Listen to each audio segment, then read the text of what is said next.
Lane Hudson with a puck behind Fuller. He's looking to the right. He's looking to the left. Pass the puck to Rebecca. Rebecca find a way to get Sarkoski. Sarkoski pass the puck to Zuski. It's coming. Demidov on his left side is coming with the puck to the left to the right. Move the puck into the net. Shoot the puck at the top net. Then the Montreal Canadiens. His first goal in the career. Partner number 91. Even Demidov. I'm live. Welcome back for another Habs Nation Podcast with the hockey coach, goal coach, friendship directly for the beautiful country of Thailand. Yes, they are my dream. Since Friday night, it's all about Demidov. This is going to be all about Demidov tonight. The Montreal Canadiens pick. They won the jackpot and Vegas during the weekend. And we're going to talk about all the NHL news around the league. We have a lot of news around the league, signature already. And then we have a couple of trades. And then finally, we're going to talk about the UFA for tomorrow at 12 o'clock p.m. Eastern Time. We're going to be live, by the way. Join me live talking about what's going on around the league. I'm not sure if Montreal will be very busy. Montreal has been very quiet for the last 2 seasons, but we'll see what may be the prediction of what could happen tomorrow. Finally, we're going to talk about, of course, the review of the Montreal Canadiens picks one by one, and what looked like the weekend, and what is now the future Montreal Canadiens. And for all the fans excited on the weekend, I want to thank many of you watching those videos. I reached another level on my videos during the weekend viewers on different video about Demidov and Michael Hage. And finally, we crossed the 7,950 subscriber. We are less of 50. This is the count now to go all the way to the 8,000. Can we get this until the middle of July? It would be interesting to see that. But again, hopefully you're going to have an amazing, great holidays. It's Canada Day tomorrow, and for me, I'm already July 1st, but you guys, you're the last day of the month of June, and I can wait to see all of you tonight. Don't forget, please, to click on the like. That would be appreciated. And no, I'm not alone. Of course, I'm not alone. I'm with the legend, and of course, he's from Toronto. Ladies and gentlemen, let's further ado to welcome back. He was an amazing, great asset for me Friday night at the Hockey Nation at the NHL Draft. He brings some confidence and knowledge about the heavy prospect. But welcome back, Mr. Inner Tap.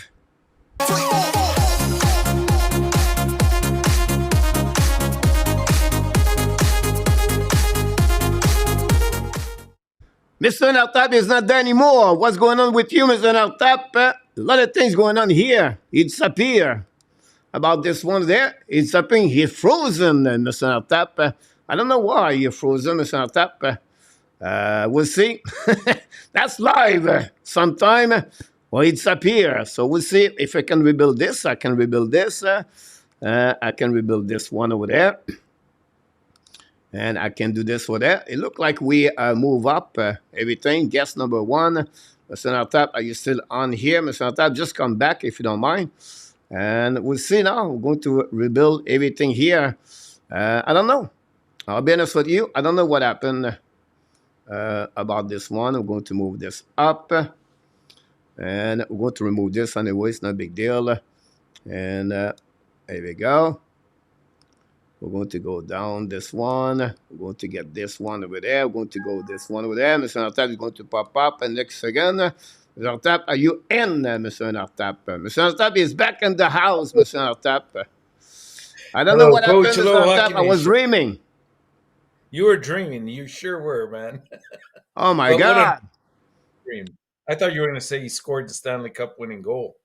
I was not there yet. We'll give him the first goal of his career in NHL, Mr. Nartap first, and then after that, we can give him a little bit more information what he could do. But what a great draft for the Montreal Canadiens on the weekend, guys.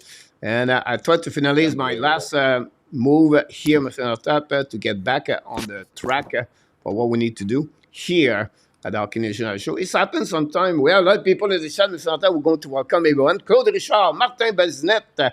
We have Run with Kings, moderator number 1 is in the house tonight. Randy Walkman from Alberta AI is in the house. Welcome back. Gary Cournoyer, our best driver UPS is in the house. Kenneth from Thailand, Mr. Nartap is in the house. Run with Kings, like I mentioned. Dewsby is in the house. Roy from Bangkok is in the house. The Shots from Nashville, following by Gary again. Hopefully, you're doing well, everybody. Happy holidays. Happy Canada Day tomorrow. RDP from Newfoundland is in the house tonight. Roger Bouchard from Vermont is in the house. Following by Mr. NHL Hockey News Report. Wow. Long time, Mr. Nartap, NHL Hockey News Report from Yes. Connecticut. Welcome back. Not last chance to draft an elite offensive talent for dues about this one. You're absolutely right about this. I agree with you. Adam Berger, Mr. Friend, Mr. Berger is in the house tonight. Adam, we wish you an amazing, great trip. Adam is leaving in the next couple of days, Mr. Nartap, to go to Greece, if I can recall it. We have Mr. Maurice Robillard, another talent. We have again. The quadrilateral Thailand, Mr. Tap, is in the house tonight. Maurice, Kenneth, Roy, and myself. Glad to see each one of you. I think we are not in good shape. We have mentioned some important part that will allow us to seriously compete for the cup. I'm sorry about this. Born Ab is in the house. Welcome back. Mr. Randy Godin. Welcome back, Randy. I'm happy camper now. We have mentioned that Demidov will hit of the park this weekend. For the time is the Kate. I'm excited about the Habs. Thanks so much, Hockey News. Luc Fortin is in the house. Montreal trade Koivu to the Devils. Going to talk about this. Jimbo Flatfoot is in the house tonight. Born, Roger, and Adam. And he's going to Spain, Mr. Tap. So he changed the direction. So he's going to the right, left, and then he's coming back to the Spain. He stopped by. So I apologize for that one. I already see 2025, Mr. Zad. The prediction of Adam is going to Greece in 2025. So I'm sorry about that. There you go, Adam. I can see everywhere. But let's see what we got here, Mr. Tap. I'm going to bring you here, if I can do it here also. See what you look like. Oh, you're back normal. So that's good to see that, Mr. Tap. Let's follow you right away. Sif. Is it Slip or Sif? I don't know. Sylph. Sylph. Hello, Sylph. Welcome. Welcome in the house. Thanks to be with our Canadian show. Glad to see you around. Don't forget to click on the likes. But for some reason, we're going to start right away. We're going to do a little bit the NHL around before we talk about the Montreal Canadiens. We're going to give a little bit more time for the people to join us, Mr. Tap, if you don't mind, about this. But the people want to see what we're going to do tonight, guys. The Montreal Canadiens win the jackpot, Mr. Tap, at the MGM Vegas. Friday night, they got Demidov and they got Michael Hage. We're going to talk about this. If you follow me, guys, this is the time to follow the channel. I create video after video. I'm talking about the NHL prep. I'm talking about each one of them. Each player, I give them my grading and I give them analysis and also how they fit with the Montreal Canadiens. So all video, including graphic information about the players, don't forget about this. Yes, we got them and hopefully you're going to watch those videos about the Demidov I did during the weekend.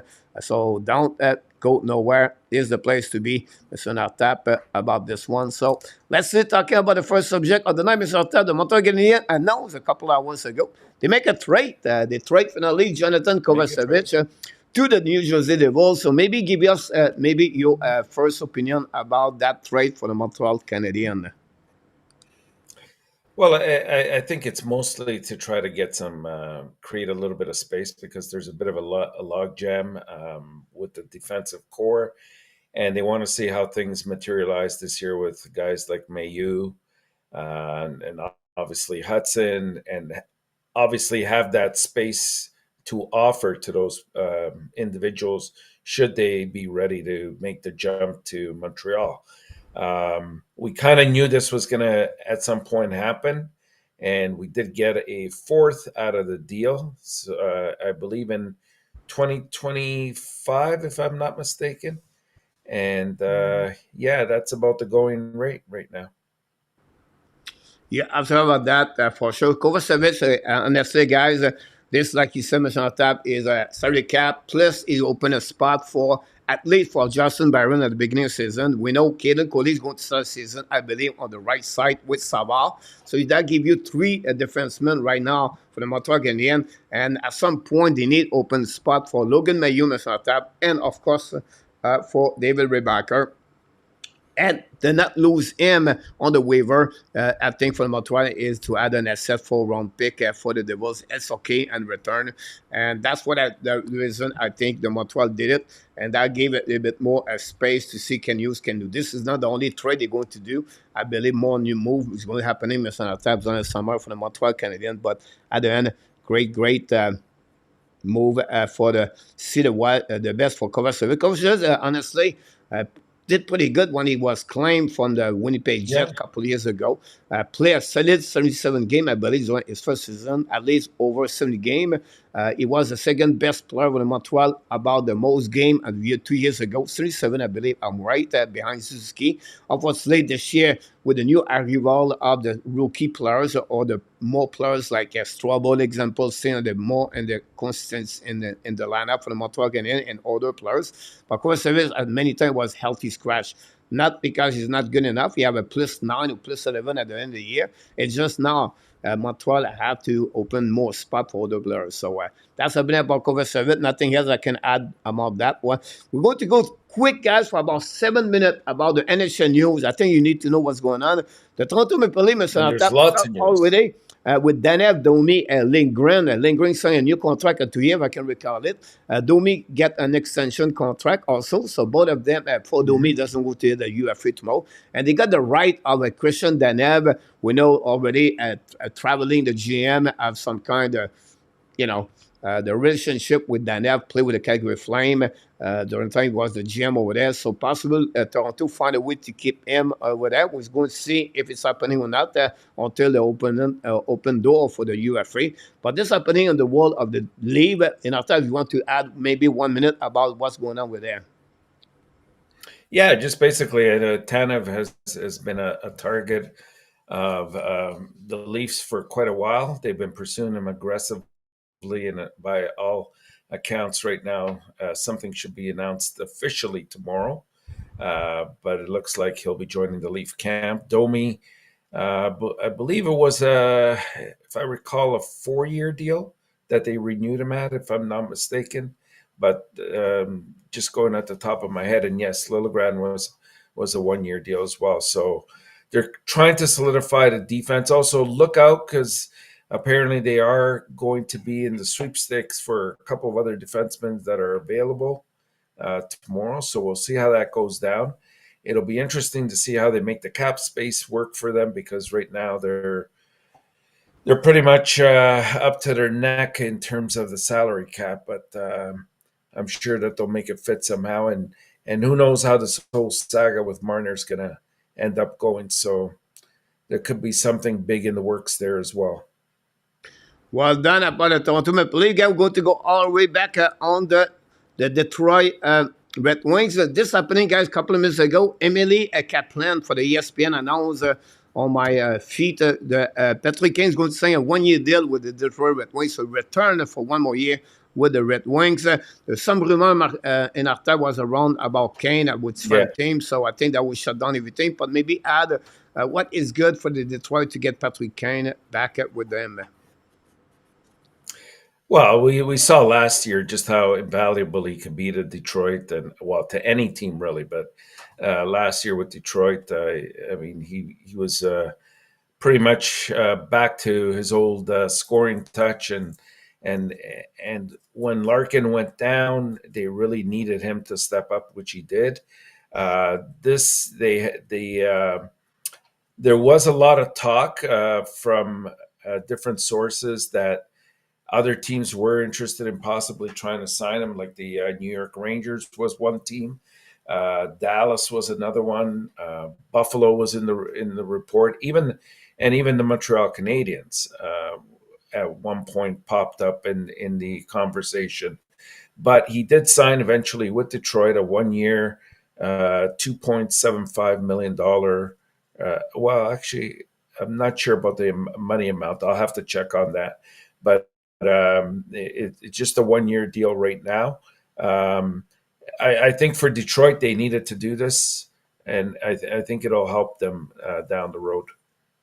Well said about that Patrick Kane. Now we have the news for the buyout in NHL started happening the last 48 hours. So I go back all the way a Yeah, little bit, maybe miss a couple. I apologize for everybody. Jeff Skinner for Buffalo Sabres buyout. This is a 6 year.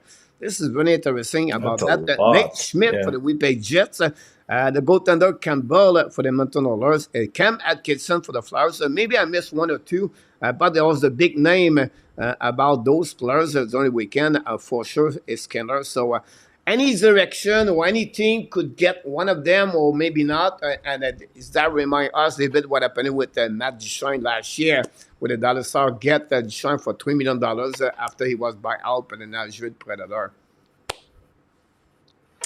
Yeah, I don't see that happening, Coach. That anybody's going to jump in and try to take any of the players at this moment. I think that they will be bought out by these teams. Not a surprise with Schmidt and Campbell. We saw this coming a few months ago with Campbell quite a bit. I think it was sometime in well, ever since they pretty much sent him down in Edmonton.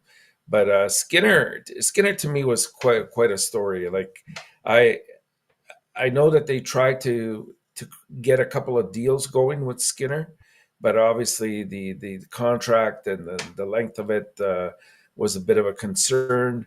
Atkinson has always pretty much been in the doghouse with Philadelphia. So again, even that one is not surprising to me. And all of these are moves to try to get obviously cap space for them because I think they have uh, I they're pursuing some free agents that are going to be available tomorrow, and they want to get these guys off the books before that happens. So we'll see who if anybody bites here, but I think it'll go all forward to a buyout.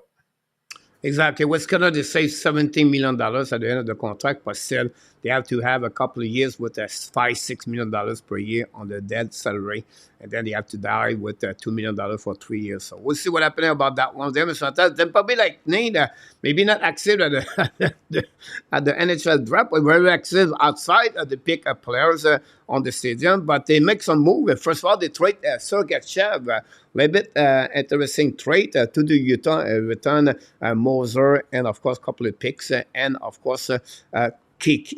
Is it Kiki? Yes, it's Kiki. And for Sergachev. Then they got the right for Carolina to get Wenzel, I believe, for a third round pick. And then they trade Travis Janat to the Los Angeles Kings. So look about this. Tell us what you feel about what happening with Julien Brisebois and what's be the next move or what you expect the Tampa Bay Lightning could do tomorrow morning at the UFA. Well, there was a lot of speculation that the moves were made, obviously, to create space to try to get Stamkos to re-sign. He was given an offer by Tampa Bay. He refused it for $3.5 million over 4 years. He's looking for something more in the neighborhood of $5 million, which I think a lot of teams will bite on. So when we started to see that they traded first Sergachev and then Jeannot, there was a lot of speculation that this was the reason. And then slowly it started to leak out that the real target was to go after Gunzel. So right now, apparently they have purchased the rights to try to negotiate with Gunzel. Not much detail has been laid out yet because apparently there's a lot of moving pieces to all of this, but it should be announced tomorrow. But I mean, great pickup in terms of getting Gunzel. I'm interested in seeing what the term of the deal is. I think we have a rough idea of the neighborhood of what the amount of money is, but the part that I found surprising and shocking was the trading of Sergachev. I thought when they picked up McDonough, it was to help solidify their defense a little bit, and to give up on a still young defenseman who was supposed to be the successor to Hedman at some point, both on the power play and in many other instances, was a bit surprising to me, Coach. I'll be honest with you. Jeannot, I I sort of anticipated. They were trying to get rid of him last year at the trade deadline as well. Nothing materialized then, so here we are with him going at this Randy point. said But he signed an Artap. yeah, they have the rights to him and they're saying that apparently some deal is in works, but $9 I million don't think that from they're. A2. I don't know if 9.25 the for 7 years for has Jim. that been made official, Randy? Because as of about an hour ago, I hadn't heard anything. But he cannot announce it until tomorrow, Mr. Artap. That's the reason. Right, Why they that's what I can? thought. I'm sorry, So they can. They can because he's on the July right. 1st. He's on the team now. Surprisingly, Randy, why they don't give him 8 years? So Yeah. that's surprising about this. Let's move on, Mr. Artap, before we talk about Montreal Canadiens. The Utah was really busy, Mr. Artap. After they trade for Sergachev, we just talked about this. They gave a big contract for Sean Dorsey. Dorsey was another good player guy for the Listen Kings. This is why I feel like what's going on with Ron Blake. The last couple of I years, know. he traded for Pierre Dubois. He gave Dorsey to the for the Utah. Dorsey become one of the best defensemen during the year with them. Then they trade now Utah for John Marino for the New Devils. You know that trade Fitzgerald completely destroyed again Garth Snow and then well another assistant general manager over there. And with the Pittsburgh Penguins on that trade Marino versus the Devils. Now for the Devils, they was straight for the team Utah. Sean Burke, by the way, I was looking for the name Burke. So Burke, that's happening yes. for Utah, Mr. Tap. What do you think about this? They are not done. They have $40 million in their pocket, and we know Rand Smith want to build something good already for the upcoming season in Utah. Yeah, I think the Smiths made that a big part of their commitment, not only to the team but to the entire city. And we saw that they were quite successful too. They had a very nice draft on Friday and Saturday. They picked up some key players there to go with some of the young talent that they already have from when they came over from Arizona. So kudos to Utah for moving as diligently as they have. I think that they're going to be. I mean, we saw a lot of promise last year when they were in Arizona, especially in the first part of the season. At some points with the team that they had, they were threatening to be a playoff team at some points, but then they sort of the wheels came off around the trade deadline time and afterwards, and they dropped in the standings. But I like some of the key pieces they have. I think they made their main focus the defense, and they really worked hard to try to beef it up, and they did. And I expect good things out of them this year. They have a high ceiling as far as I'm concerned.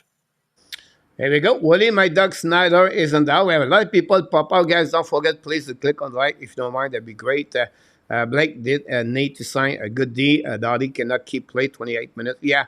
Now, is the back behind that mark? They have to figure out with, honestly, the way Well, a clock did not become a defenseman quicker, better. This is the reason market they struggle a bit. That we know the Walker is out. Now Matt Roy is UF free. I know they gave a contract last year to Kaprizov. So anyway, at the end of the day, they need a goaltender. I And now they expect have one I back. expect them to be very busy tomorrow, Coach. I mean, they created the cap space that they needed.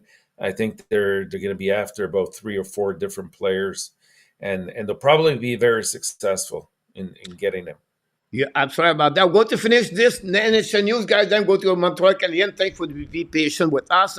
Don't worry, we're going to hit the nail of everything happening with the Montreal Canadiens. But last, I want to talk about a specific team. I want to talk about the Washington Capitals. Make the playoff barely with a minus 31, 39 goal. It's French show, Mr. Tap. And They patch up. Why I call this patch up? They retool. They don't want to rebuild. They really want to retool. And they make some change after the trade at the trade deadline. A couple of players like Manta, example, we know Backstrom may never going to return play in the NHL. They tried to trade Jensen, by the way, on defenseman. Did not happen in the NHL draft, but. They bring the goaltender Logan Thompson after they trade Darcy Quamper for the National Kings. In return, they got PLD. And the trade with the Vegas Golden Knights, they got also Paul Cutter. And they got for the flank for Nathan Magchiapene. So put this together, Mr. Tap, with 37 years old, 35 years old Oshie. Ovechkin is about 325 pounds. Last time we saw him at the hot dog contest. And then you put this together, we'll see what happens.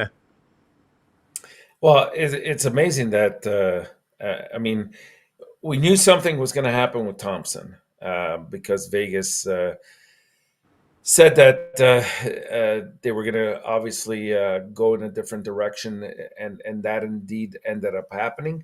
So he was moved. The whole saga around Pierre-Luc Dubois, I mean, it's sort of a nightmare in terms of the way it went down yet again.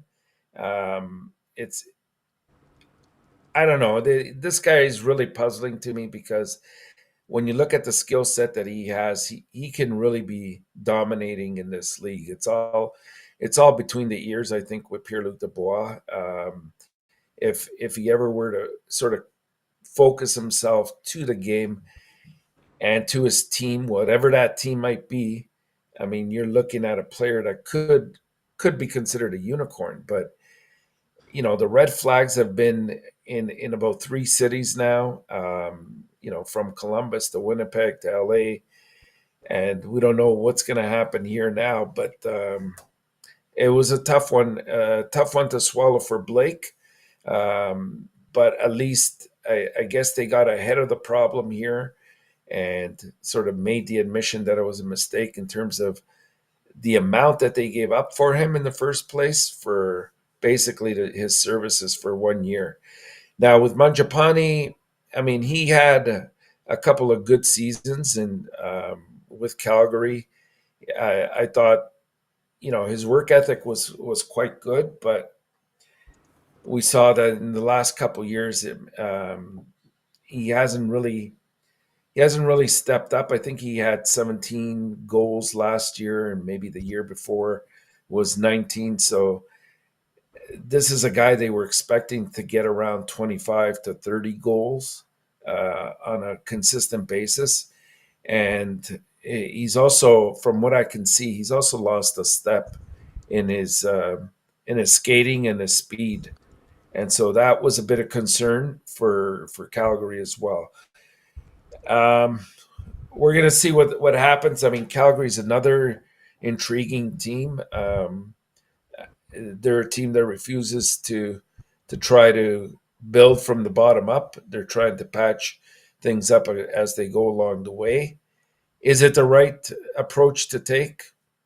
I mean, who's to say, right? I truly believe that there comes a point in every team's existence that they have to rid themselves of some big contracts that they have, or when they're over, they have to start from scratch.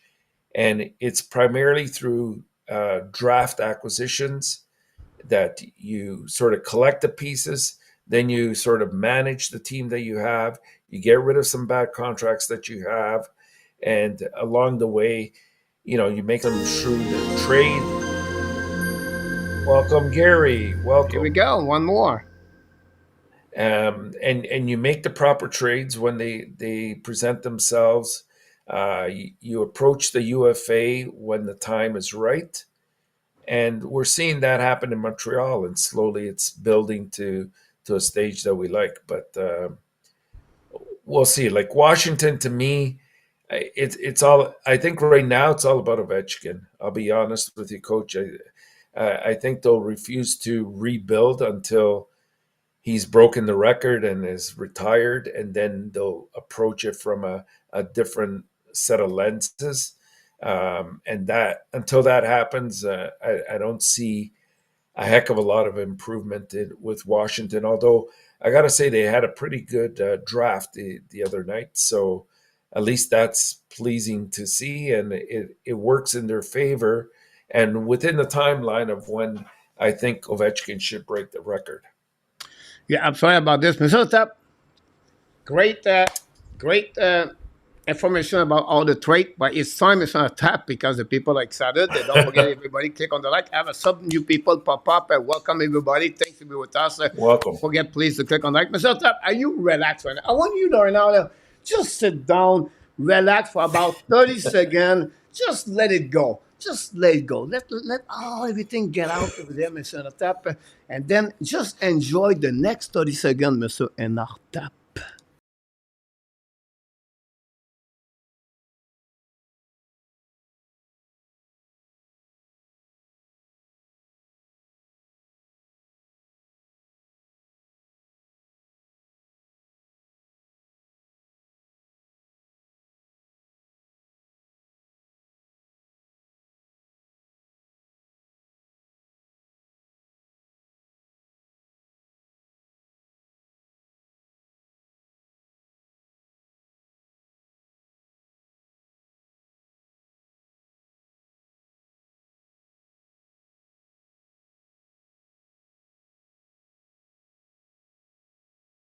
Is this going again? What's going on, Mr. Tap? He froze every time I put this new video about this. I don't know why.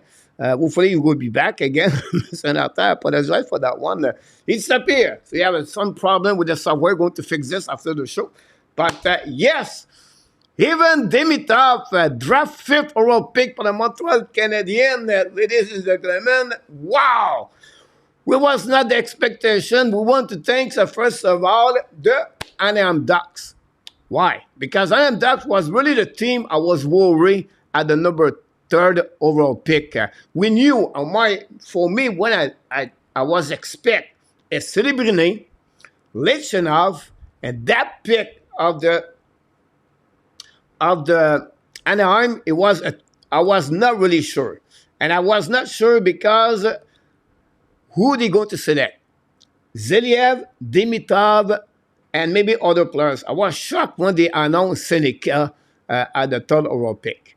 On the flip side, we knew the Columbus are going to go on the direction Akaden Langstrom was 99%. It was almost announced early during the day that Columbus is going to targeting Langstrom. That opened the door to Evan Demidov. But we never knew what could happen.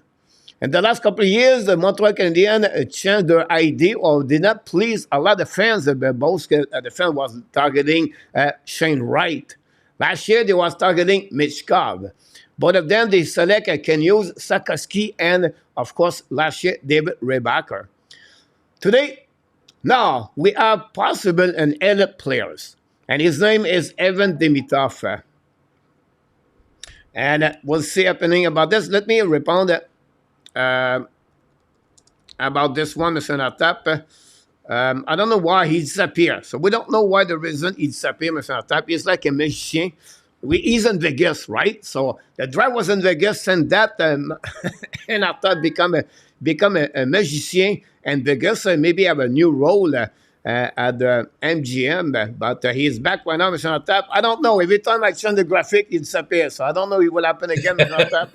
Something we have to figure out a little bit later. But at the end of the day, I was just talking about the Titanic went down. I'm sorry again? I thought the Titanic went down there for a second. Yeah, I don't know. Right now, it's just I'm too much excited about what's going on. Eric Doucette is in the house. Thank Eric. Eric Doucette, Mr. Tap, did a super chat on the video during the weekend. So Eric Doucette, thanks so much to contribute at the Hockey Nation show. Tony DeMarc is in the house. Dewsby also, like I mentioned to you, Croc is in the house. Anthony Jimpo, Tony DeMarc, Grinch. Where's someone I add? Boomerang is in the house. Anyway, Demidov is going to win number 91. So Montreal, we're going to talk about the NHL Draft, Mr. Tap, for the Montreal Canadiens. And we know for me, they won the jackpot. And for you, at the first day one, Mr. Tap, they got Evan Demidov and Michael Hage. So we're going to start talking about Demidov. First of all, what kind of player you thinking about he is? Is it an elite player? Is it a guy can carry on a lot on his shoulder with the Montreal Canadiens? What are your expectations? And what we are today? When do you see Demidov join the Montreal Canadiens? And let's go all the way. During the time, Mr. Tap, I'm going to play video. and hopefully you can talk. So we're going to testing that. Yeah, no sound. Maybe the sound make you disappear. If not, coming back, Mr. Tapper, right away. I will cover you after that, if you don't mind. Is that all right? Yes, sure. I mean, what can we say? It was such an exciting time. I mean, I was still sort of in shock when Demidov eventually did fall to us at number 5, even though I did sort of predict it because things were sort of moving in the right direction. And really, the key in all of this was the pick Anaheim made with Seneca that allowed this to happen. Otherwise, it could have been between possibly Lindstrom or Seneca if he had fallen to there, or Demidov. So with Demidov, I think you are getting probably, one, either the number 1 or number 2 most talented player that was on the draft prospects this year. He had 60 points in 30 games with the MHL and 28 points in 17 playoff games. But it's not even that. It's the fact that he stands out almost on every single shift that he takes. He can skate very well. He works hard for every puck. He's a complete player in that regard. And for Montreal, we found out from Bobrov that he'd been in contact with the family for almost an entire year, and with the player himself. This is the guy that they had targeted, and they admitted that as well. So to have him fall to them at that point was just amazing. A very skilled player, coach. You're going to see that this guy is going to bring people out of their seats, and I think it was just so fitting that they would bring on Celine Dion to make that announcement. That was an appropriate avenue to take there. So I'm just waiting for him. In terms of answering your question, in terms of when he might play for Montreal. I mean, he's committed one more year in Russia, and the plan is that he comes the following year. And by all admission, he's ready. He's ready to step up and play for the team right away. So I would not be surprised if he's with Montreal as soon as the 2 years. So You're absolutely about this. And I just want to make a correction to let you know. Demidov, guys, his contract with KHL finish next year. The playoff of 1 year. everything finish in March, Mr. Tap. So like the NCAA, he could have his entry-level contract at the March 25th and then finish the season for the upcoming year, Mr. Tap, like any other NCAA player. So possible Demidov join the Montreal Canadiens already and the season 2024-2025, play a couple of games. He could join also the Laval Rocket if it's necessary, Mr. Tap. So put this together. This is great news, great time for the Montreal Canadiens. Look, Gary said last time was Gary Lafleur. It was Guy Lafleur. Well, how excited we are. Listen, I don't know how they would be fast, but every time we talk for the last 2 years, Mr. Tap, a couple of weeks ago, we said all the time, look who they are when they won the Stanley Cup. They have some kind of elite player, someone like really at the top of the top. We don't need to be a McDavid, but at least a top 20 best player in the NHL. And now we have a possibility to get that kind of player with Demidov. Now, we have to a little bit more calm down, breathe. Maybe turn around to be only a 70 point at the end of the day, Mr. Tap. But the chance to become a higher player, I think he's going to be that kind of player. A mix of Jack Hughes with Kucherov and Kaprizov. Put this together, put this on the pot, sear the pot, Mr. Tap, and then pull a little bit more at the end. You go faster and faster and faster. You get number 91 with the Montreal Canadiens, Mr. Tap, and we'll see what he look like. But I'm excited That's like right. this. I don't need to take any Red Bull right now for the weekend, Mr. Tap. I'm fired up everywhere. It's a natural high. I want to make video every day about Demidov until he play with the Montreal Canadiens. Yeah. I mean, of course, we have to take things in stride. I mean, there's still some development that has to occur, some areas of his game that he'll continue to work on, and I'm sure with his dedication and the proper mentoring that he'll get there. But in terms of skill set and the talent that he brings to the table, like I heard say quite a bit the last couple of days that pretty much he reminds them the last time we had somebody like that in Montreal was in 71 with Guy Lafleur in terms of that kind of excitement being brought to the table.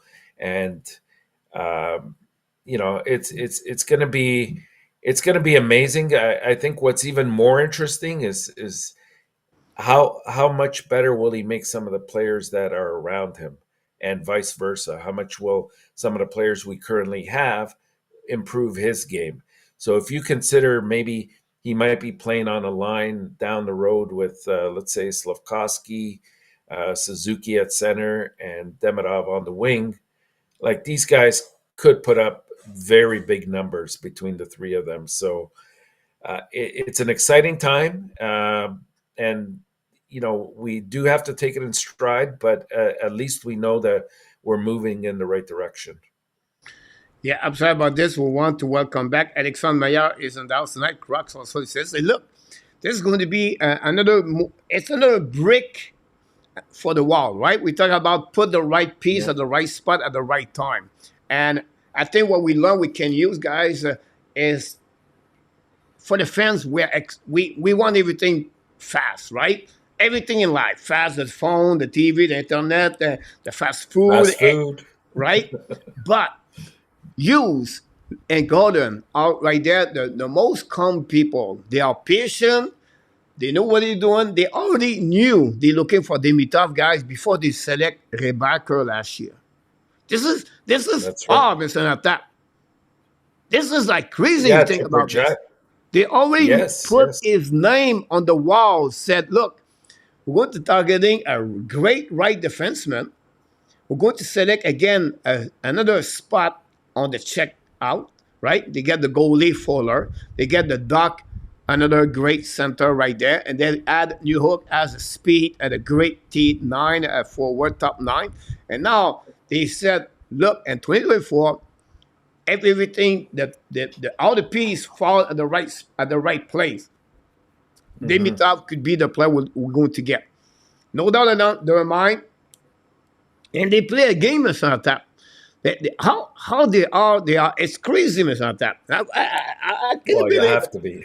Look, You have to be. You they have to be. refuse Gordon and Ken Hughes to go at the showcase in Florida to meet Dimitrov.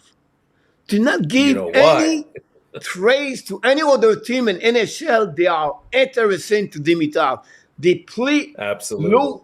low profile and they send Pobrave and Martin Lapointe to Florida to see what they look like. And that's all. Like any Yeah. other team, they met Dimitrov and Vegas like normal, casual things to do. And then they bronze their card together, guys. And then I think Martin St. Louis walk at the Saint Joseph church in Montreal at the Mont Royal to go all the way up on his knee to get Dimitrov. But at the end, I don't know about this. I'm Look, just excited to see that to get Dimitrov. For me, I got only one favorite player for Montreal Canadiens all my life. It's always been Guy Lafleur. Yeah, Gillifleur. nowhere, I know. no close. Naslund, Koivu, Price, you name it. Never have any other favorite players. Could before I die to get Dimitrov my heart. We'll see what could happen, Mr. Tap. But that's how I'm excited I am. So you Yeah. feel it, you Yeah. see it, and you have to love it at the end of the day. Yeah. They played the cards close to their chest, and I think that was the right approach. I mean, it's the only way to go. Some teams, I know Philadelphia tried very hard to try to move into the number 4 spot to try to pick up Demidov earlier, and thankfully it didn't work out for them. But you're right. They had this sort of planned out from a while ago. It isn't something that just happened in the last couple of months, and it came to fruition. And really, when you think about what has to happen for that to actually come to life, and make it a reality, it's phenomenal that it went that direction. But the fact that there were some very good defensemen as well that helped out to make him drop a bit, and the fact that, like I said earlier, that Anaheim went with Seneca, that really sort of solidified that we had that opportunity to pick up Demidov, and what a pickup it is. Absolutely right about this. I want to add a great question for, I don't know who said that. What happened with the three teams did not select Demidov? What's the reason, Mr. Top, you believe the example like Chicago did not get Demidov, Anaheim did not get Demidov, and also Columbus? Anything? I will help you if you after that if you need. Well, I mean, part of it could be also the concern that they may have had, given the political situation with Russia and so forth. But I think more than anything else, I think some of the teams, all factors being equal, were looking at what gaps that they could fill, and we know that Chicago, just like Montreal, has been pursuing uh, Demidov for quite a while, but kept it quiet. Chicago's been pursuing Levshinov for quite a while, and have seen him and interviewed him on numerous occasions, met with the family, and they didn't make it as much as of a secret, but they didn't have to because they knew Celebrini was going to go number one. And so, to me, like we were saying before, I thought Chicago was really the key cog in all of this, because if they don't go Levshinov, that would have changed the whole complexion of the draft. But thankfully, they went in that direction, which is what they sort of had portrayed. You look at Anaheim, and we see a similar type of situation happening there. Columbus was really high on Lindstrom, and the only concern would have been his injury, and would that play a factor and drop him a spot or two.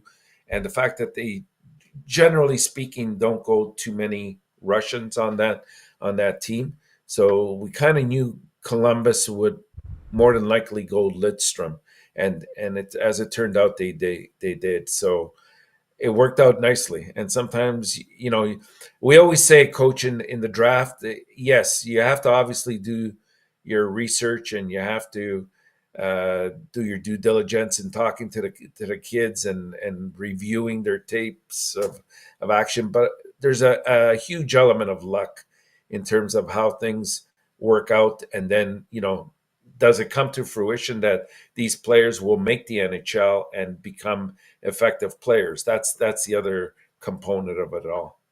I see that women's on top. Chicago, rare to get a right defenseman. Anaheim, it's all about Yes. size with Yes. them. Size, size, Yeah. size, size, right? And finally, Columbus, they want a duo, Fantelli, Langstrom, two big 6-3-4, and the front, the middle of the line, everything like that. Worst case, they would say Langstrom, you believe Wenger, that's a great additional player. So that was the reason. And you see second, third, and fourth, and that's the reason why Dimitar was in the ends. Now they trade Chicago to go forward to Columbus, and then, but honestly, Columbus don't want to trade their pick, and that's happening. This is a it's crazy. You think about this. Yeah, since Friday, everybody is excited around the NHL, but it was not the end, Chantal, because Montreal during the day they make a trade for the Kings. They're jumping from not the Kings, but Yeah, it was the Kings. when it came It from was LA. Yeah. 26 to 21st, if I can recall it properly. Yeah, it was And LA. LA. and then they got also trade their pick 57, the second round pick, and then they trade the 198, if I can recall it, for the Kings for the 21st. Now on the 21st, Before, we're going to talk about different players, right? We talk about Sacha Boisvert. Was one of the players was I believe Montreal was targeting with Michael Hage and maybe other players. But one thing was going happening, Mr. Natap, it's a wild NHL draft this year. More defensemen was expected to be selected the top 10. It Amazing. did not happen at the right away, at the probably the right way. You have surprise like Biom example out. Yakenchuk earlier, and I can go all the way. But one player was slip-ring out every time, Mr. Natap, was Cole Ezerman from the be a top 10. I said during my day, I did an insight video about he's going to be out at the top 15. And it was getting to 17. And I was going to looking about other players. Firstly, Sacha Bauer was picked before Montreal Canadiens, and Connelly was another player from Montreal was targeting too. What maybe could be there. Then at 20, you have now Michael Hage and Cole Ezerman. I was right there, Mr. Top, in front of Montreal Canadiens, and the fan was like, wow, can we get Cole Ezerman? A little bit what happened with Cole Caulfield a couple years ago, Mr. Top. Cole Caulfield was draft 15 after he scored, beat the most goal in with the team national development in USA. Yeah. And that year, the team USA was full and packed. Alfred Turcotte example. They have Spencer Knight, another great player, Zegras. And Caulfield was expected to be a top 10, go all the way to the top 14 before the Flyers select Cam York, another defenseman. And my point behind that is, can Montreal get Ezerman? No, it didn't happen. That opened the door, Michael, to select Michael Hage. So a little bit more information about Michael Hage, and I'm going to make a video about him at the same time you're going to talk, Mr. Altap. Yeah, and what a great story it is with Hage. We know about his injury that he had at the beginning of the year, his hand injury, and then after obviously the tragic passing away of his father, really sort of set him back a little bit. But it's a player that, if anybody doesn't know, his entire family and himself grew up being a Montreal Canadian fan, and especially the father was a huge fan of Montreal. The trade to move up, I think, was a good one. I think this is something that they had targeted if they could get him at that point. And obviously they did. This is a player that learns every single time that he's out there. He's very receptive to improving his game. He's a great skater, stick handler. He's able to get himself out of tight situations with his natural abilities. He can score. He's also a very good playmaker. So he possesses both of that. And his two-way game is very good as well. So for me, that I would grade it an A, having picked up Hage at that stage in the game. He's I think a solid pick who's handled really a lot of adversity, and he's handled it very well. You can tell he has a certain maturity, and as we know, sometimes in life when we're hit with certain adversities and you go through it, it makes you that much stronger. And that's what I sort of see in Hage. And this guy is going to give it his all to be with Montreal. I loved his response when he was interviewed. They said, how do you see yourself on the team and where you see yourself playing? And he said, in any way, shape, or form that the team wants me to contribute, that'll be my job. I just want to be on the team and to give everything that I have. And he's very confident, very mature, and very confident in his abilities. And so he should be, because the second half of the season, I mean, he had some very strong numbers. And even into the playoffs, I think he had about 7 or 8 points in just 4 games that he played. So things are looking very good in his direction. He's committed to the University of Michigan coming up. And I'd say he's a couple years away from probably being on the big team. Yeah, sorry about this. We'll talk a little bit more the human being behind that, Mr. Tap. First of all, he's a family born in Montreal, moved at Mississauga, if I can recall it properly. I think I'm right. Yes, yes, They grew that it area. is. His dad was a big fan of the Montreal Canadiens. Maurice Richard, he was always talking to his son, Michael Hage. Hage participated at different Montreal Canadian camps during the summer, became very big fans in the nation of the Toronto Maple Leaf. It was all about the Montreal Canadiens. So, obviously, an injury happening to him 2 years ago with the Chicago Steel when he was drafted. But the reason why it was a bit interesting, guys, when he played in the midget AAA, he could play in the OHL. The family decided to send him and Chicago Steel to have an education on the NCAA college at some point. Secondly, behind that, unfortunately, a really bad incident happened to his dad, passed away, and he put this together, the injury and also the pass away his dad. That for me is a really big challenge for the young men at 17, 16, 17 years old, guys, face to those kind of adversity when you don't live anymore and your parents, but you live on the billet family. Put this together, guys. Imagine that. I've been as a coach in the junior, so I know what's going on for the kids, and it's not easy to bounce back and then to stay focused on your job as hockey players. Yeah, too many things could bother the players, honestly. It is happening during the first half of the season. But the second half of the season, guy is the second player with the most points in the last 25 games for any NHL prospect 2024. It's just behind Celebrini. He's the second best player have the most points. Put this, Mr. Tap, this is a great example of how he is right now focusing in hockey. And the big role because of that, I think we're never going to talk more, is his mom. His mom keep him on the right spot at the right place. And the team Chicago Steel, with the general manager and the head coach there, they were really great to him, to be patient with him, to take to the family, to take their time and to come back when he's be ready. Send that.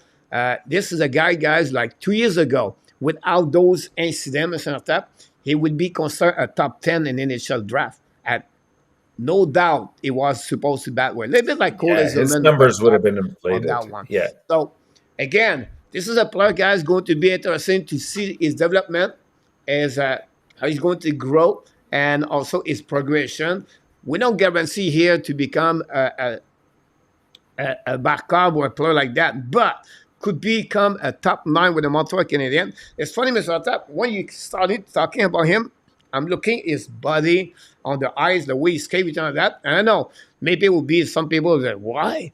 But it reminds me Brand Savage, Mr. Tap, of the Montreal Canadiens long time ago, number 49. When you think about this, I remember.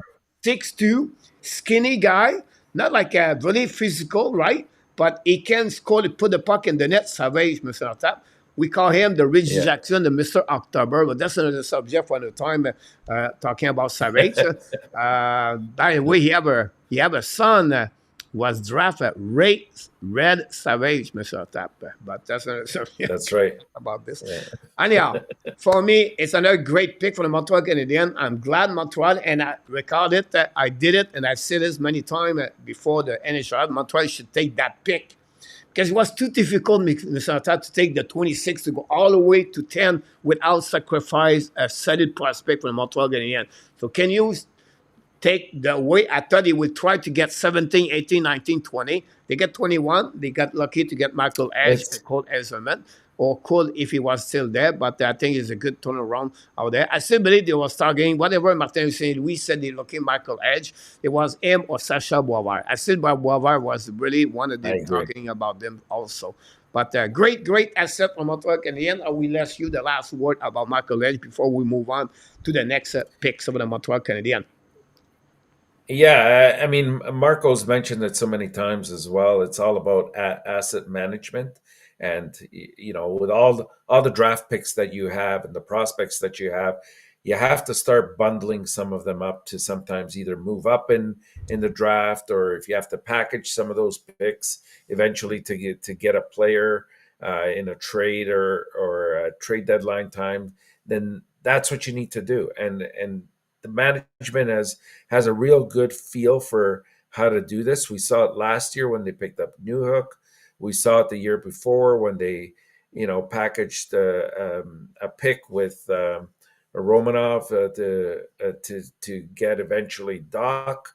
And that's exactly the direction you have to go. You have to have sort of the concept of what you want, but then make it happen as well. And the only way you do that is when you have accumulated enough of these assets to make it a reality.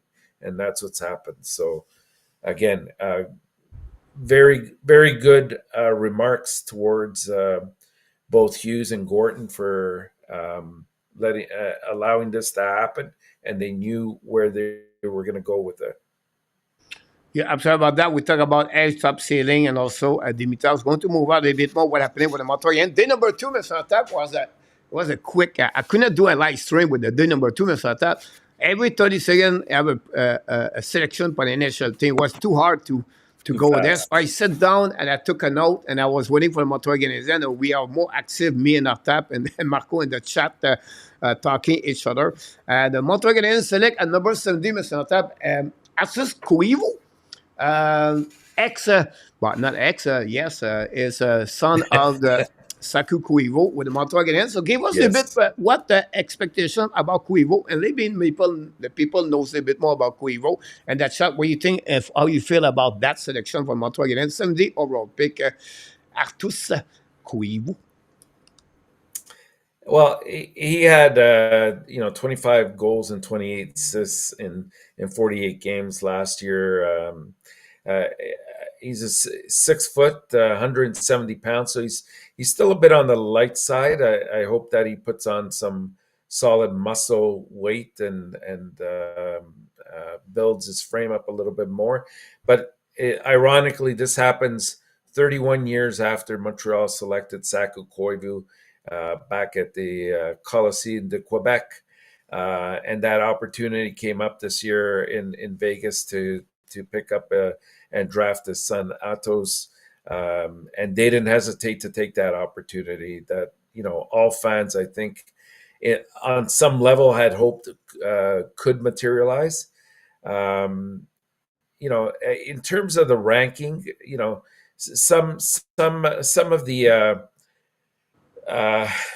the consensus was that he was anywhere between as high as 64th in terms of the draft and as low as 86. Montreal picks him at 70. So it's in the right ballpark range. I think that his numbers in the Finnish under 20 series, they really correlated well with Oliver Kapanen's at the same time of development. I think they both follow sort of a similar pathway, and I think he's going to develop in a similar fashion as well.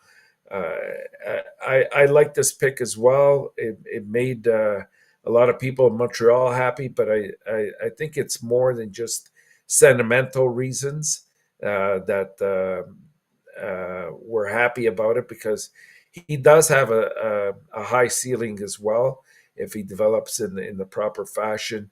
And when you have the pedigree of Saku Koivu, I'm sure that this will turn out to be something good for Montreal.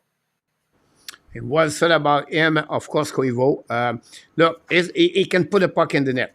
I can do that. You give him a chance to a small. He have a great release, a great one-timer shot. Now, of course, he's only 165 pounds, very thin. He need to build his muscle mass. But at the end, I like his the way he play. This is a 70 guys. Everything about over 70, 78, and all the way guy. You're going to maybe 90% going to miss the target at the end of the day. So why not to go with someone have a great career with Montreal Canadiens? He was on most of the all prediction or prospect type. It was between around 80 on the picks and speed select. So 10 pick earlier, it's not a big deal for Montreal Canadiens. I'll be shocked they select him at 57. But for me, I put in when I did my prediction at 78, more at 70. But I think overall, it's okay with me. I have no problem with that. You never know what he could become. He's a kind of mind, what? He's 6 foot, 6'1"? 6 foot, yeah. So I think that's a good one. Now, 3 guys, he select Logan Sawyer. this is really shocking a little bit for me. I did not like at the beginning, You have Mr. Tap, reservation? the pick at the beginning. Why? Because he came for Why? the AYHL. After that, he played in the BCHL. This is a league inferior, the WHL, everything like that. And the reason when then after that, I start to go deep, right? So that's who I am. So I get article and I check video, and then I did my own video about Sawyer. Then I find out the reason why he refused to go in the WHL. The family and him, they have only one goal, Mr. Atta, is to play in the NCAA. So he's going to start next year with the Providence. That's the reason he play in the BCHL on right there. Now, you have a few players get selected the last couple of years in the BCHL. Play with the Brooks Bandies. It's a good organization. He follow them. But again, this is who he is, Sawyer. It's a great size for him, honestly. But let's see what he look like, Mr. Attap. Of course, Logan Sawyer, big 6'1", 135 pounds, not too bad. But again, he have some kind of Yeah. he need to improve his skills, not overall. His hockey sense is really good overall. But give us a bit more information about Logan Sawyer if he can have for us. Yeah, as you said, like last year, he had 26 goals and 33 assists in 39 AJHL games.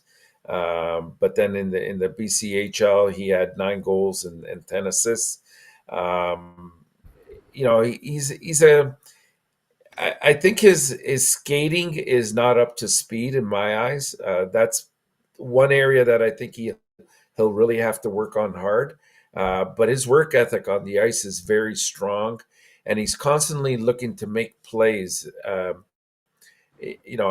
a high pace. So I think he's the kind of guy that if he gets the right kind of development and he surrounds himself with the proper people, which I think Montreal made sure that they have that in their organization from day one before they started their rebuild. And we've seen a lot of players, slowly start to transform in a positive direction. And I expect that out of Logan as well. I agree with you. I thought it was a bit of a reach. He was more projected. I think most of the scouts had him close to about 100, and Montreal picked him up at 78. But they obviously saw something in him that was very promising, and that's good. We'll see what becomes of Logan. Yeah, sorry about this. Sick is great. Another example of Sawyer, guys, by the way. So he's going to be with Providence, and I'll pick with Seal in Montreal going to go to Sedec. After that, Mr. Tap, then Montreal have to sit for a long time. I give everybody take a break on the table, and then they go a little bit more active. First, they got brawls at the 1:30, I believe. Torp, Merrill, Vic Venegat, Gag is a goaltender. Cannon and Burvis, 2 left defensemen on the 6 other picks. During the time it's not tapped, the video will work. I put all together. So I apologize for everybody. I have a short clip, guys. I cannot find any clip. It's not tapped of Vic Venegat on the YouTube channel. The only one I got, guys, it was played at U6, U8, U10, did by his dad. So I saw we skip on that one, Mr. Tap. But maybe give us a bit more Or information. Latvian. Yes, exactly. And Latvia, by the way. So give us a bit more information, Mr. Tap, about those players. A 100 or 2 overall pick, or 1 defenseman from the Bradford OHL. Yeah, with Owen Protz from Brantford Bulldogs OHL, he's very much, he was compared to like Solberg and even Eliasson, and he plays a physical game, which is good to see, but it has to come under more control from everything that I've read and seen from him. His skating's just about average. I think there are areas that he has to improve on, and his puck handling skills are a bit on the weak side as well. That's another area that he'll have to do a lot of work on. But if he can make some significant progress in those areas, I think he becomes something much more valuable. Some of the scouts, like I said, had him. I think the McKeans had him somewhere around the 164 ranked. You know, uh, I don't know. It's a tough one with him, but we'll see what happens with Tyler Thorpe. Tyler uh, is 209 pounds, 6'4", so he's a big body. Had 45 points in 51 games that he played for the Vancouver Giants in the WHL. Um, this kid has quite the physique. He's got a very good shot. He's very good technical. He has a very good technical shot, uh, and he's quite his IQ is quite good as well. So he adjusts to the game and has I think a very good trajectory for Montreal. And so when you're in doubt, you go with a player like this because the ceiling could be very high for somebody like him. With Mikas, it's again they did pick up a goalie. I think that's always been their intention to continue to draft a goalie into the system and see how that works out. But it's always a long shot with goalies. But he's a big goalie at 6'3", and I think he's about 100. I mean, he's a bit light. He's around 160 pounds, but he had decent numbers this year with Latvia, but I don't know how that's going to translate. It's always difficult to say. And with Bergquist, coach again, another big body. Well, actually, he's not as. I think he. I can't remember if he was 6'1" or 6'2". I can't recall offhand, but a very good skater and has a promising future as well. But like once you get to these rounds, I think it's hard. It's hard to really project where they're going to land. As we know, once you get past the, I'd say about half to 2/3 of the first round, it's difficult to make it at the NHL level. And even when you make it, it's probably as a role player or as a depth player. So these last couple of picks Montreal had, even though there's a good upside to them, we'll never know if they'll ever come to fruition or not. Great point about that one. We thanks everybody in the chat. You're very active, guys. Usually we finish at 10 o'clock. We maybe extend tonight a couple more minutes to talk about everything we want to be sure you're ready, guys, for tomorrow. We did all the review of the Montreal Canadiens, all the selection. We talked about Demidov earlier and everything, what it looked like for the Montreal Canadiens. So we'll see now, my son, our tap. I want to finish two thing subject we got for tonight. First of all, Mr. Atap, if I have this here, I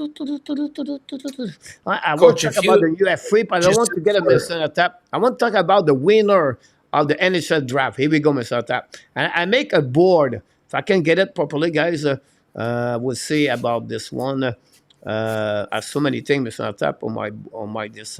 The winner, I pick. Honestly, Mr. Atap, I cannot find my graphic on this one. Let's your see what we template. got here. It's because I select one over there. I have a couple of draft picks. I don't know if it's this. Here we go, Mr. Atap. I got it. Here we go. Coach is good. All right. They are, Mr. Atap, the winner of the NHL draft. Sharks are Celebrine, Dickinson, Chesdishov, and Walinius. The Ducks got Seneca, Zolberg, Peterson, maybe the best center of the second day number 2. Maxime Marcy, guys, this is a great selection by Madden to get both of them. They get also Blair, if I can recall it. The Wild got Beyond Messantap at 12, and Richie, day number 2. And to get Kiwi Arju late on that one. And don't contest about Soini. Another great pick for the Wild. The Flame, Parek, Gredin, Basha, Battaglia for them. And then the Ox guys, they got Lishana, Boisvert, Vanecker, and Mustard. I think for the Ox to get that Boisvert and Vanecker the first round, this is the reason they are another team win. Then the Montreal Canadiens select Demidov, Hage, Koivu, Sawyer. They are another team. Why? Because they get Demidov. And the reason they become winners on time, the reason that did that together is because the select player was not supposed to be at their board when they select them. So, example, maybe a pick like Ezerman to be 20 for Lenders when you're supposed to be at 13. This is a huge. After that, others didn't pick enough a good player to select them on the top. But they are, for me, the team. And that was really interesting on the top. And they are 4 teams. The Sharks, the Ducks, the Ox, and Montreal Canadiens are more the team I would reconsider as the rebuild team right now. Look what the Sharks get, Mr. on top. This is huge for them, for the Sharks. And the Ox guys, they rebuild very well. They got a better Lechner, Boisvert, Vanecker, and Mustard, one of the fastest players in the NHL Draft prospect on 2024. Excited for the 3 team. I don't know if you want to add something. I do very quickly, Mr. Tap, if you want to add some information about those players, those picks. Yeah, you know what, Coach, I agree with each and every one of the ones that you have there. I think that they made great moves. I would even add Columbus to that list. I thought that they were successful in picking up first Caden Lindstrom. That'll give them a nice 1-2 punch with Adam Fantilli, as we said earlier. But I also, as you know, I loved defenseman Charlie Yelich, and he got picked up at number 36, I believe, for them. And he's going to be a nice matchup to go with Denton Matchechuk. He's a big, rangy kind of defenseman. He's a shutdown kind of defender that has a good skills. And I would rank Columbus in that category as well. But I mean, all these teams that are pretty much all of them are rebuilding, with the exception of maybe the Wild and a lesser degree the Flames. It helps when you have a couple picks in the first round, and most of these teams did have 2 picks there. When you look at Chicago and Anaheim and San Jose, especially, it helps you to get on the board very quickly. Yeah, I'm sorry about this. Overall, what happening for many teams, and then initially, look, when we thinking Montreal is getting better and better and better, other teams on top step up too, and we have to give credit for the Sharks and 1 year and a half under Mike Gregg. And we don't mention Will Smith on that for the Sharks, Mr. on top, if you consider that. Yes. Then the Ox have better, and the Ducks have Carlson, without talking about McDavid, Gauthier, and those defensemen they have. So the Anaheim Ducks getting close to be great. And we don't talk about the goaltender Stolars overall, Mr. Tap. So I don't know. This is I think that's a good way to do a great show a little bit the graphic of this fun team about that. We blame. For me, the Flame are really interesting. Great to get Parek at their pick, 9-over pick. It was a good selection. Gredin, this is a great pick for them. I think it was under radar. And Basha, the number 2, Mr. Tap, at the late, at the 41, maybe 30, 40. That's a great selection for the Flame to get that kind of player. So, again, we can go all around. 41. And, Coach, what you talk about the loser. Well, we're not negative here, Mr. Tap. We don't want to talk about the negative stuff about this, but I cannot. I have to tell you something, Mr. You have to interject with it. So and there were a couple teams. I'm going to cut 2 teams, Mr. Tap. We can go to more, but I will go with 2 teams. The Toronto Maple Leafs, Mr. Tap, is one of them. Yes. I think the pick at number 31 with that player, I don't think so, was really appropriate. They can go to injection. Again, I don't know. And they don't have anything else. But the pool and the prospect for Toronto to Leaf, obviously, for me, was really disappointed. But I'm going to surprise one team, Mr. Tap. I feel like Daniel Brière, the Flyers, really messed up this year. I One agree. of, I said that guys. Now the tongue would tell me, and I'll maybe be wrong in the next 4 years. The reason I said mess up, they pick a couple of players on top too early, and at their position they select. Example, at the Yeah. 13th overall pick, Lukashenko is a great hockey player. He's going to be a good top six player. To select him at 13 Mr. Top, I don't. I disagree with that one. For me, it was top 20, slightly maybe 19, 18. I would stretch the band really hard, right? But at 13, this is completely out of my circuit.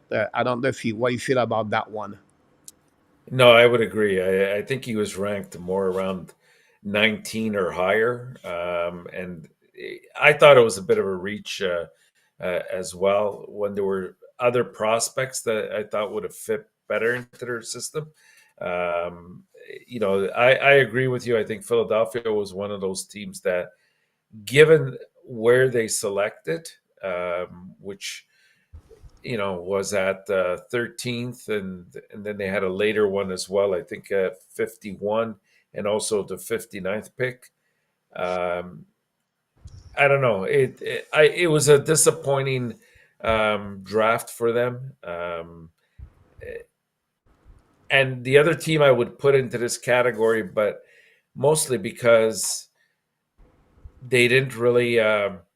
They didn't really have any high picks going. Like their highest pick was 118, and I would say that's the Tampa Bay Lightning. They didn't come away with very much, but that's because it's more of a byproduct of where they drafted. They were at 118 and then 128, and they had one at 149. So you're not going to get very much there. So I didn't really see them. Coming up with anything good from what was available at that position in my eyes. Again, not to put down the players that they did draft, but I just think that there were better choices to be made, and they didn't do it.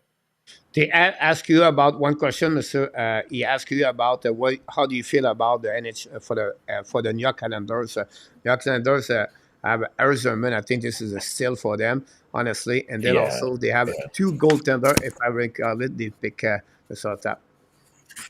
yeah. We kept saying it throughout the entire broadcast that we were doing at the draft. We kept saying, "Hey, Eiserman's still out there. Eiserman's still out there." And look, I understand why some teams had reservations in him. I think it's the ones that we've expressed along the way. A lot of times, even though I'll repeat, he was probably one of the best, he still is one of the best and most talented scorers in this particular draft class. There were concerns. There were concerns in terms of, just how much of a team player he is, and can he develop his two-way game a little bit more? To answer the question about the Islanders, I mean, I would give him about a B. I thought that picking up Cole Eiserman was indeed good, and then at 54 they had Jesse Pulkkinen from Finland, solid defender.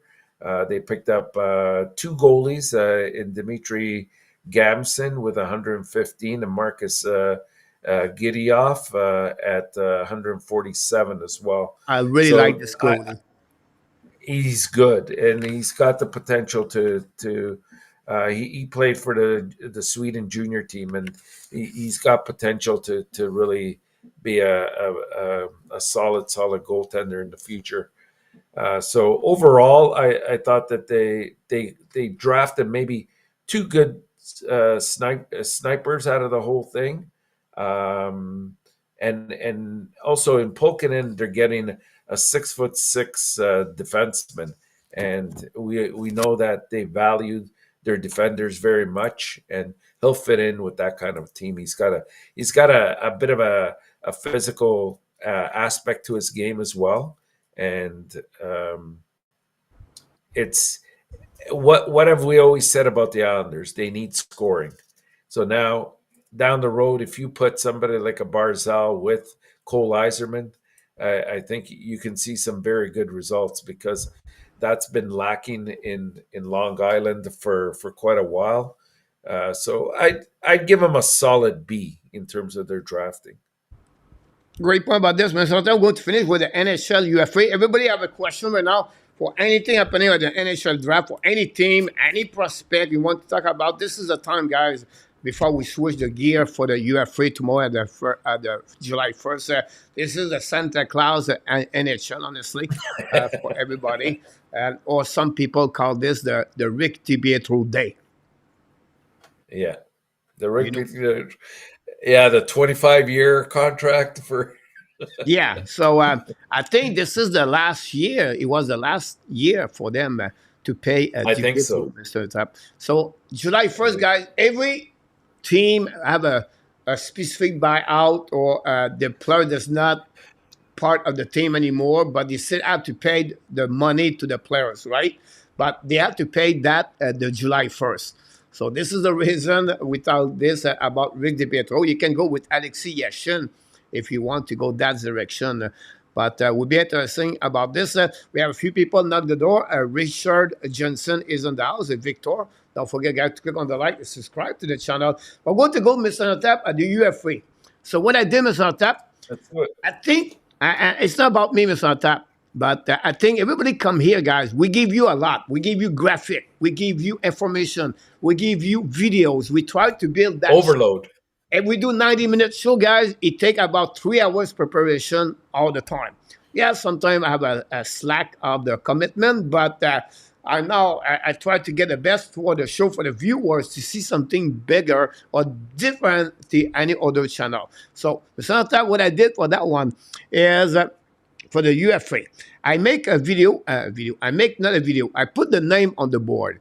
I'll give you an example of what's going on. So I have a front players. I have front defensemen and goaltender after that. They are not classified like an ABC, but most of the H column they are, they may be the most recognizable or the better talent or maybe get more money. So we have Sam Reinhart, we have Jay Guanzel, we have Steve Stamkos, we have Elias Lindholm, Patrick Kane, and Marchessault. So I call him Marchi because that will simplify my board. But again, we heard Patrick Kane return with the Detroit Red Wings. Look like Jake Guanzel have an agreement with the Tampa Bay Lightning. If you Yes. quickly, what do you feel about Reinhardt and what do you feel about Lindholm or Marchessault? New address or the same at the same location? Well, with Reinhardt, I gotta believe he resigns with the Panthers. I think we're looking somewhere in the neighborhood of maybe $9 million. But I think that they'll make that happen. I can't see them letting that go. Now we do know we talked about Gonzal Stamkos. It's looking more and more like he's gonna try the free agency market. So expect his name to pop up and a lot of teams to fight for him. Uh, Look out for Toronto because I think that might be a possibility. He's looking for something somewhere in the neighborhood of about $5 million, which I think could be doable if he heads out to the Leafs. Also, don't discount Detroit in the equation for Stamkos. I think that could also happen. He might go. It might take a little bit more money to go there, but I say those two teams are on the forefront. One guy that you don't have here, Coach. I'm thinking of Brandon Montour. No, because Unfortunately, if I don't want to get them. It's not that they are defensemen and they're going to go after them. oh, I see. Okay, Okay, that's okay, I fair put enough. only the forward on that one over there. So the second column is Taravenen, Yeah, Stephenson, Toffoli, Skinner, DeBrus, Tarasenko. The third column guy could go with the number two. I just split the name: Monahan, Mantel, Bertuzzi, Duclair, Bouvillier, and Trenin. Now they have other Mr. Tap UFA, but I tried to get out the most like Nozen and those kind of stuff like that. I'd want to get that. Now my question, Mr. Tap, and for the people in the fans now, can use and Jeff Gordon want to improve the team. They want to add a little bit more tools for Martin St. Louis. Whenever they get Demidov and Michael Hage, both of them are going to be with Montreal Canadiens for upcoming season.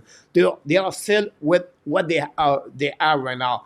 Do you see one two new UFA players could sign with the Montreal Canadiens. Don't targeting goaltender and defenseman yet, if you don't mind. Anyway, I know Montreal is not going to get that way. So, do you feel on the board, or maybe the name is not on the board, could be selected by the Montreal Canadiens by a new signature tomorrow, or you said no, Quinn will be very quiet? I think it'll end up being very quiet by the end of it all. It doesn't mean, like, from everything that I've heard, they are planning to try to get one veteran UFA to sort of help out the team in the same fashion that, we talk about Savard, we talk about Matheson being in there and helping out the younger kids to develop properly. I mean, prior to the discussions with the Leafs, I mean, Stamkos was a name that popped up, but I think it's too much money. And Montreal, I think, doesn't have much left in terms of cap space. They have somewhere in the neighborhood of, I think, $7-8 million. So something could happen with like a smaller name, somebody along the lines of maybe a Stevenson, possibly. I would say DeBrusque could be a possibility as well. I know Monahan is also a possibility, but I I don't know. I see Winnipeg re-signing him, depending on how much uh, he's asking for. But that would be a natural fit since he's been here before. I just don't think that that's going to happen.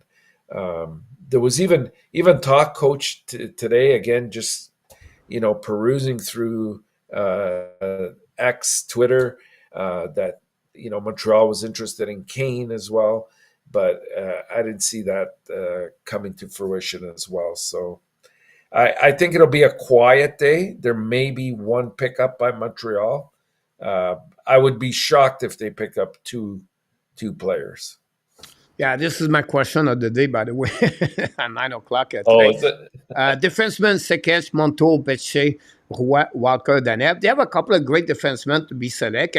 And They if you do. consider this, they have a couple of right defensemen also on that list. The goaltender, guys, Laurent Brossoit, I believe, is the biggest backup number 2 with Samsonov, Stollarz, Talbot, Wedgwood, and Corey Hart. I think Hart is not going to be sending by anybody. Edgeworth, I won't be surprised he returned with a dollar star.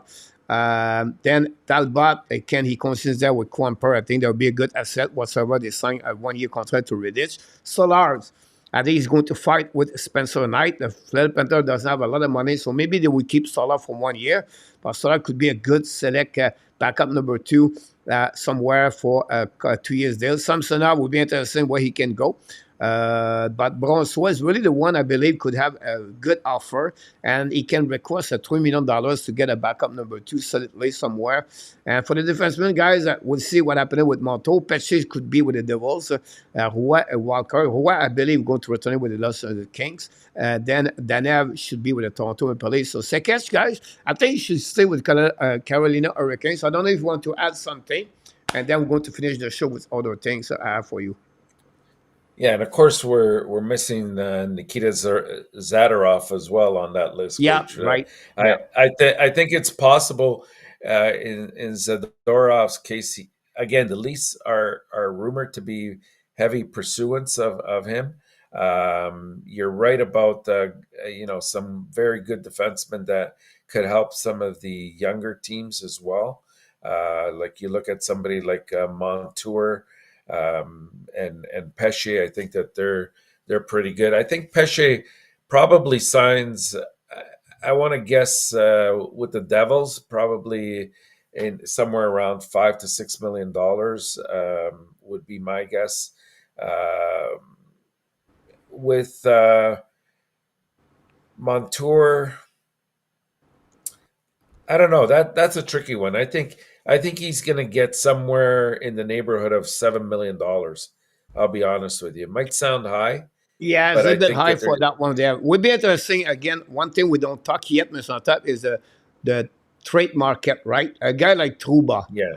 If Truba can trade before the UFA tomorrow, or they are thinking it will be trade, and they will maybe looking for a right defenseman, Monto could be an asset with the That's Yep, right. Rangers, my opinion. So again, a Monto at $6 million, I think would be a good deal. At $7 million, I'll be my reservation about that. Now, Montreal Canadiens, to finish this, guys, people ask us in the chat what you do targeting, we turn that. For me, Mr. Tap, if they pick one, and I don't want to name Manta, Mouvillier, Duclair, Kane, whatever who they are, right? It's going to be a short term 1 or 2 years, and approximately a $5 million on tap. I'll give you an example. I know Tyler Toffoli are looking for money, and those kind of players like Stephenson, they're looking for long term. They're not looking for short Yeah. term. But I think a player who is looking only a short term, Montreal could looking about that for 1 or 2 years for the Montreal until in 2 years they go sell. They have to be careful because the class 2025 Montreal Canadiens, the NHL draft UFA is really higher, better. And then Montreal Canadiens are going to have more money. Why? Because if Savard leaving, Armia leaving, Tavares leaving, Jake Evans leaving, I maybe miss 1 or 2 more. RHP. If you put this together, guys, Montreal Canadiens will maybe add another $15 million on their pocket at that moment. Yeah. So that Yeah. would give Montreal Canadiens. Now, of course, you have to sign Coley. Of course, you have to sign Sakoski, Barron, and Jacky right now. But still, I think Montreal Canadiens want to add a solid top 9, top 6 player with the Montreal Canadiens at 26, 27, 28. It could be. I would be shocked Montreal Canadiens put an X on tap tomorrow, and they're really talking about Rogard McCarthy for the Winnipeg Jet. I think believe they're still on the conversation, but the cost is a bit higher. When you get a David Chirecek to be traded over there, I think it will be hard for the Montreal to compete with that one. But again, can you have some kind of the magic to maybe give to the Winnipeg Jet? But I think Montreal will maybe add a prospect player, that prototype of the player I'm just talking about. Patrick Laine could be an option. Zegras, I'll be hard. That he compete. I heard like they're still in the on the chase of the net chest, but I don't see Montreal select a guy for 5 years contract at $5-6 million. A Stephenson guy, a lot of people said maybe him, but when you look about the Montreal Canadiens have already have, I think you put Stephenson name equal Alex Newhook, in my opinion. Pretty even, in my opinion. So to add one guy, I don't think so. I think they need a winger for the Montreal Canadiens, can score, can play on the good minute on the top 6 for the Montreal Canadiens, play on the popular number 2 for Montreal. People asking me, David Perron, 1 year, Mr. Tap, at low cost, maybe right, but Perron, what he is right now, the speed he has, he barely a top 6. I think it would not be a good fit for Montreal. Yeah. Why not a top 9? Because we have a full top 9. That's what we got. We have Gallagher, Armia, Tavorak, Anderson, 4 right there, without mentioning any other name. New York, it could be a top 9 versus top 6. So Montreal Canadiens have to figure out something if they want to get better. But don't be surprised, guys. We select top 10 next year. I will be really happy. That will be the last year. And that will be the year final of the rebuilding, in my opinion, next year. And they're really now targeting better. So, again, we have to congratulate the Montreal Canadiens on the excited Friday night, Mr. Tap, on the NHL draft to get Demidov. And the way they can use Jack Gordon, build that team with 1 bricks at a time and 1 year at a time. As a Montreal Canadiens fans, whatever, we don't win the Stanley Cup. We're going to be at the better position the next couple of years with those them. Yeah, no, absolutely, Coach, and I agree. If they target one player tomorrow, it's somewhere in the neighborhood of $4 to $6 million, and short term. I mean, I could see maybe even 3 years as a possibility, but they're in no rush to do that. There's no sense of urgency to have to do anything. If something materializes at the right price with the right term, then I think they explore it and they probably take advantage of it. But if things start going crazy tomorrow and out of hand in terms of either term or money or both, they're not stupid. They're not going to get involved because they know now's not the time to do that. And you also have to consider that they have to leave space on the team for some of these younger players to come up, and hopefully there's a roster spot available for them.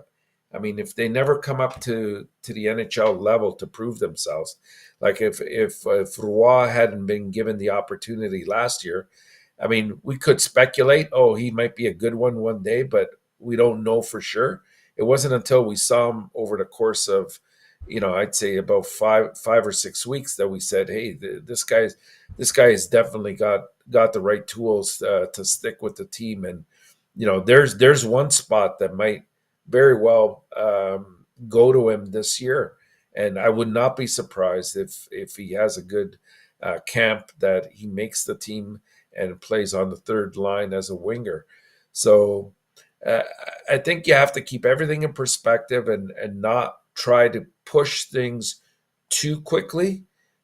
Yes, you achieved some key pieces this year, but now continue with the development. Let's shed some of our bad contracts along the way and continue to develop properly, because that's the way to go. And then next year, as you alluded to, I think that's the key year for free agency.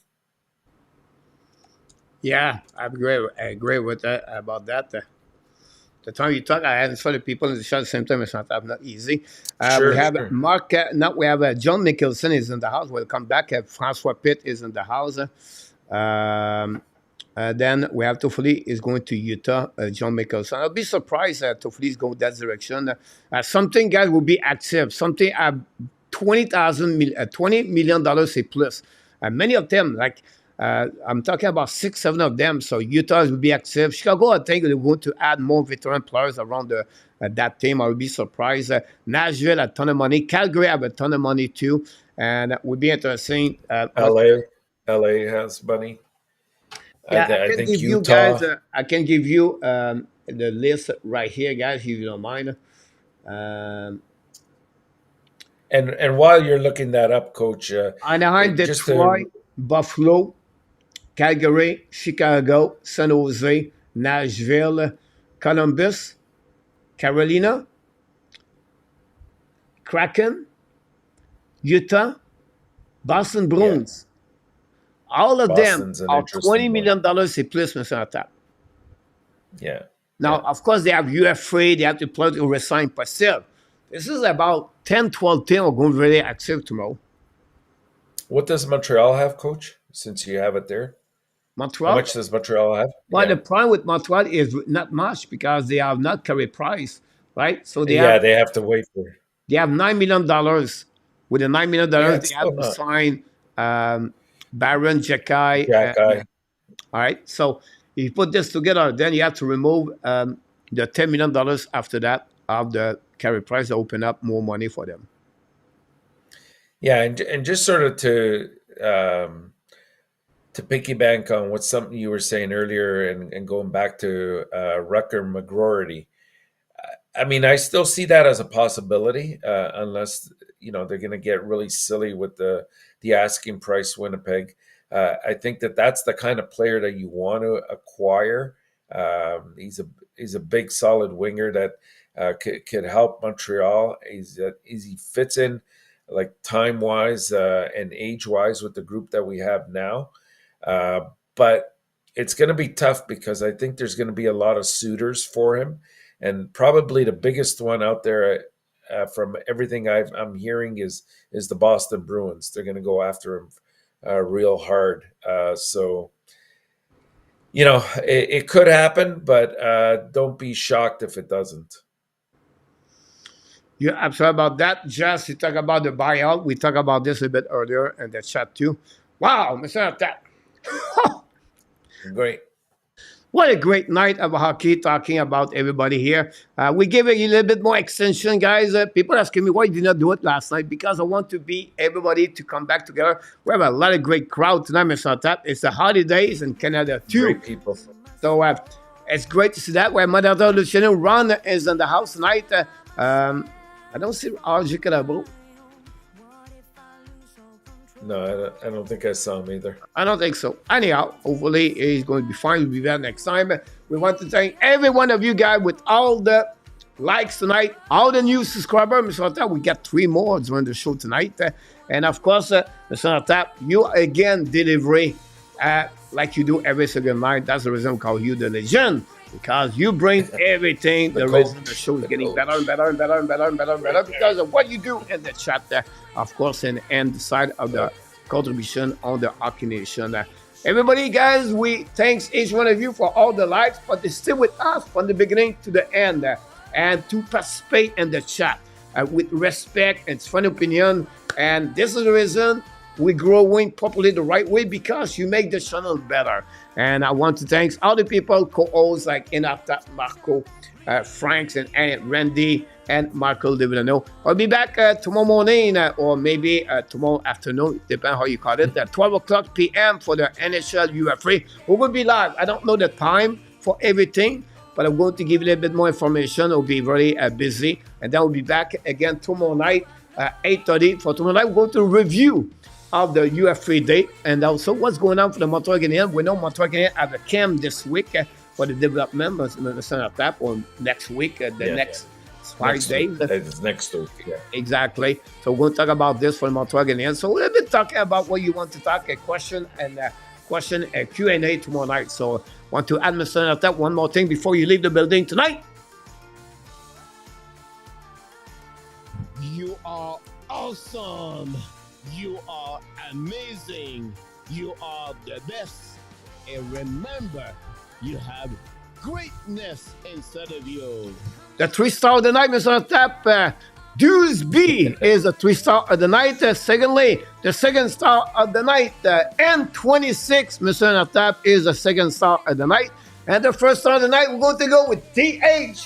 The Islanders, they are the 3-star of the night. Of course, be well, BL. Find way not only dominate your day, but find way to dominate the last day of the first half of what, Mr. Tap? Year 2024. We did it again. Have a good night, Mr. Tap. See you next time. Good night, everybody. Good night, Coach. Good night, Hockey Nation. Thank you. Thanks so much. Ronnie Odette is in the house tonight. Welcome back. Thanks so much to be with our Canadian show. A2, welcome. You are not sleeping again. I don't know enough. A2, my time of sleep is cut at 4 hours per day. Don't expect a new video of Demidov, guys, the next 48 hours. The reason why is the 2nd best prospect NHL draft in 2024. Until the next time, guys, come back tomorrow, 12 o'clock p.m. and tomorrow night, 8 o'clock. Oh. Booyah, everybody!